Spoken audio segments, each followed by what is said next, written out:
स्वर सुधा मंच पर प्रस्तुत है मालती जोशी की कहानी अब कौन गुननते रिझाऊं पिया।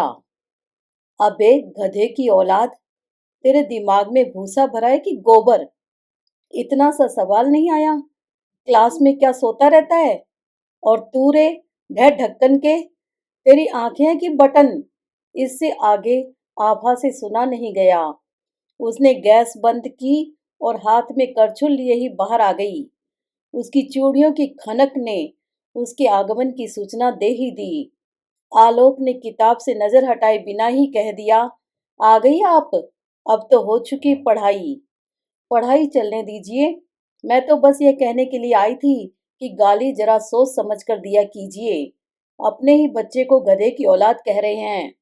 एक क्षण को आलोक सक पका गया और तुरंत ही संभलते हुए उसने कहा, क्या गलत कहा मैंने?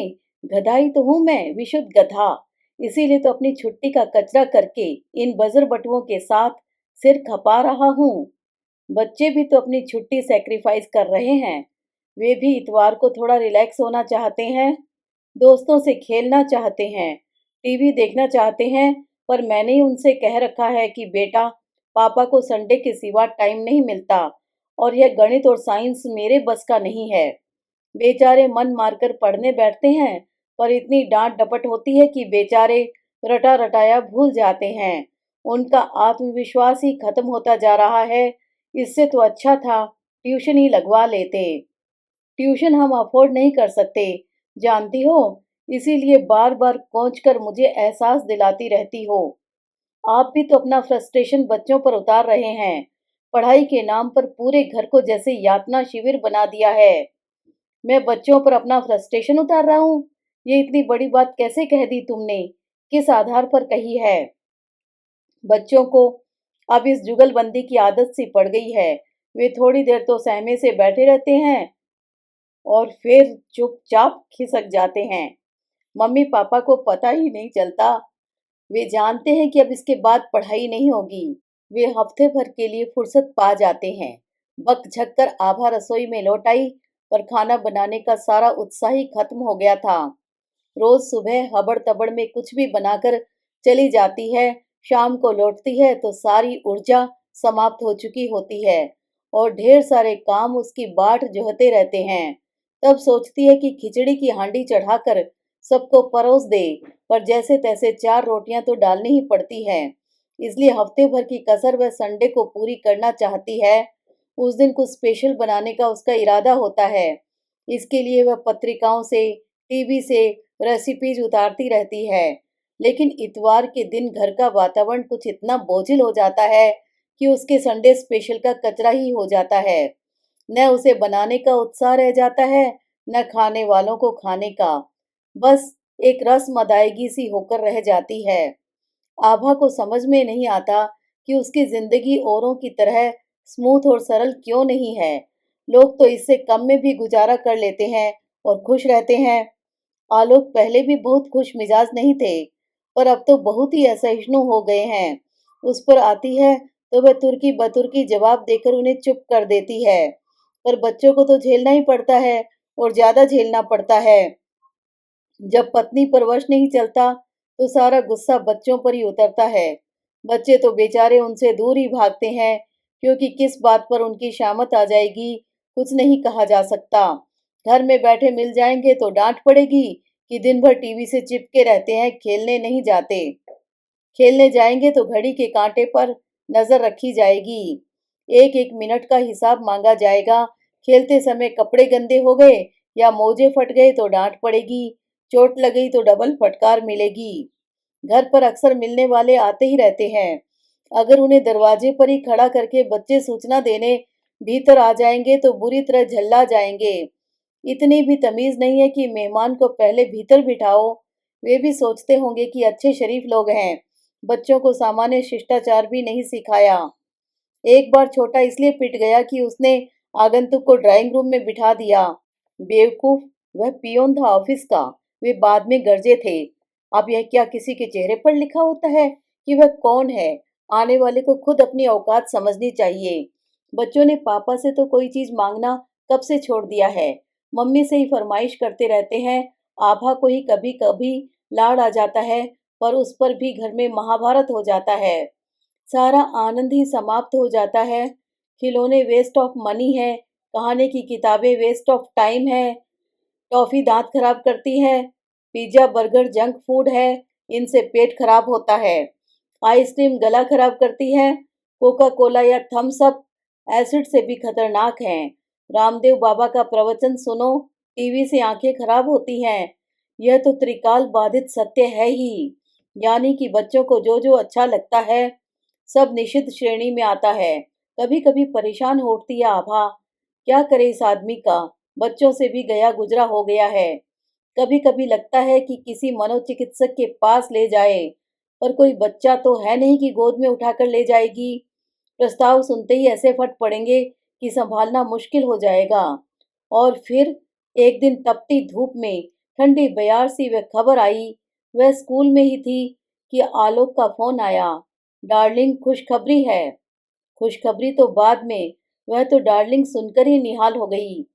क्या खबर है सुनाइए, उसने पुलकित होकर पूछा। प्रमोशन ऑर्डर मिल गया है। सच?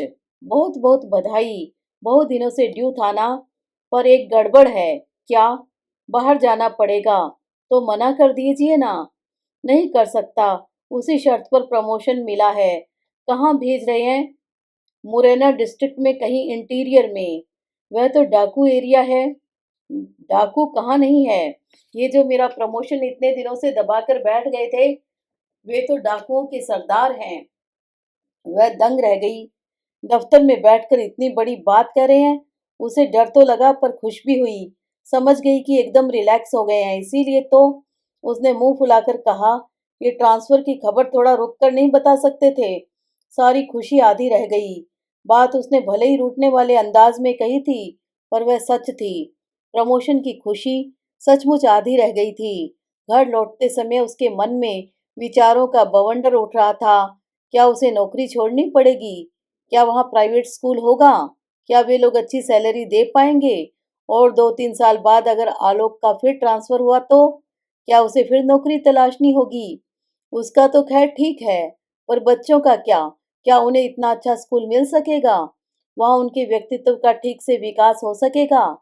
दुनिया भर के प्रश्न थे, पर फिलहाल उसने उन्हें मन पर हावी नहीं होने दिया। घर लौटते हुए वह आइसक्रीम और बुके लेती आई थी। बच्चों को उसने समझा दिया कि पापा के आते ही फूलों से उनका स्वागत करें। उसने मनोयोग से आलोक की पसंद का खाना बनाया, बच्चों के कपड़े बदले, खुद भी एक प्योर सिल्क की साड़ी पहन ली, अगरबत्तियां जलाकर घर का वातावरण सुगंधित कर दिया। तीज त्योहार पर जलने वाले पेडेस्टल लैंप को जलाकर ड्राइंग रूम में इंद्रधनुषी छटा बिखेर दी। उसका मन तो पर्दे और सोफे के कवर्स बदलने का भी था, पर उतना समय ही नहीं था। ऐसे अभूतपूर्व स्वागत की तो आलोक ने कल्पना भी नहीं की थी। वे तो एकदम अभिभूत हो गए। बहुत दिनों बाद उन्होंने बच्चों को खुलकर प्यार किया। एक अरसे बाद पत्नी की साज सज्जा को नजर भरकर देखा। खाना भी सानंद संपन्न हो गया। खाने की मेज पर 2-4 चुटकुलों का आदान प्रदान होने से माहौल खुशगवार बना रहा। मतलब यह कि सब कुछ योजनाबद्ध तरीके से होता चला गया, कहीं कोई व्यवधान नहीं हुआ। आभा ने राहत की सांस ली। सोच लिया कि आज की रात भी सेलिब्रेशन की रात होगी। खुश हो? बिस्तर पर आते ही आलोक ने पूछा। बहुत बहुत खुश हूँ, आभा ने पति की छाती में मुंह छुपाते हुए कहा। बहुत दिनों के बाद तुम लोगों को इतना खुश देख रहा हूँ। बहुत दिनों बाद इतनी अच्छी खबर जो मिली है। मैं तो बहुत पसोपेश में था। प्रमोशन नकारने की सोच रहा था, पर तुम लोगों को इतना रिलैक्स देखकर सारा असमंजस दूर हो गया। प्रमोशन नकारने का तो सवाल ही नहीं उठता। कितनी लंबी प्रतीक्षा करनी पड़ी है, तब यह दिन आया है। बस एक ही मलाल है कि हम लोग अभी साथ नहीं चल सकेंगे।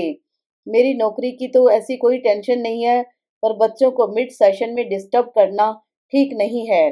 आप तब तक वहाँ मकान वगैरह ठीक कीजिए, मैं यहाँ धीरे धीरे पैकिंग करती रहूंगी। बस परीक्षा होते ही हम लोग आ जाएंगे।